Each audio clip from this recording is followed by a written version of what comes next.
দেখুন, অনেক সময় এরকমটি হয়ে থাকে যে আপনাকে কেউ মিথ্যে মামলায় ফাঁসিয়ে দিয়েছে। হয়েই থাকে এমনটি।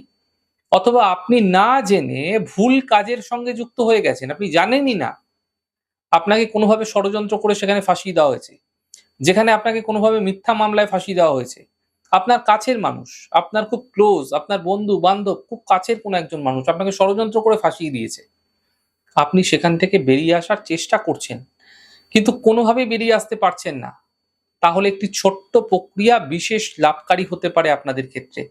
দেখুন, আপনাদের বলে রাখি যে আগামী ২১ তারিখ রয়েছে মহালয়া। আর এই মহালয়া অমাবস্যার দিনটিকে আপনাদের কাজে লাগাতে হবে।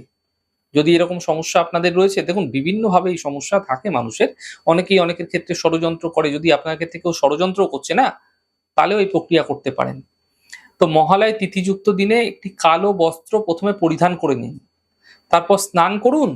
স্নান সম্পন্ন হয়ে গেলে আপনারা স্নান পুকুরে করতে পারেন, নদীতে করতে পারেন, আপনার বাড়ির বাথরুমেও করতে পারেন। কিন্তু কালো বস্ত্র পরে স্নান করবেন। স্নান সম্পন্ন করার পরে সেই ভেজা কাপড়টিকে আপনারা ছাড়বেন, নিংড়াবেন না।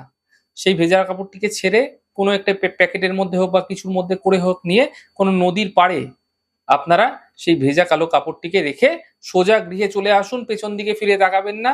আপনার ক্ষেত্রে যে মিথ্যা মামলা আপনাকে বারবার দেওয়া হচ্ছে, কোনো সমস্যায় পড়ে গেছেন এরকম ক্ষেত্রে, আপনার কাছের মানুষ আপনাকে ষড়যন্ত্র করে ফাঁসিয়ে দিয়েছে, সেগুলি ধীরে, ধীরে আপনার জীবন থেকে দূরভূত হতে দেখতে পাবেন। তবে এই ছোট্ট প্রক্রিয়া আপনাকে লাভ তো অবশ্যই এনে দেবে, কিন্তু মাথায় রাখতে হবে এই প্রক্রিয়াটি করার একটি টাইম আছে, সেটা হচ্ছে সকালবেলা ৮ঃ২৭ থেকে ৮ঃ৫৩।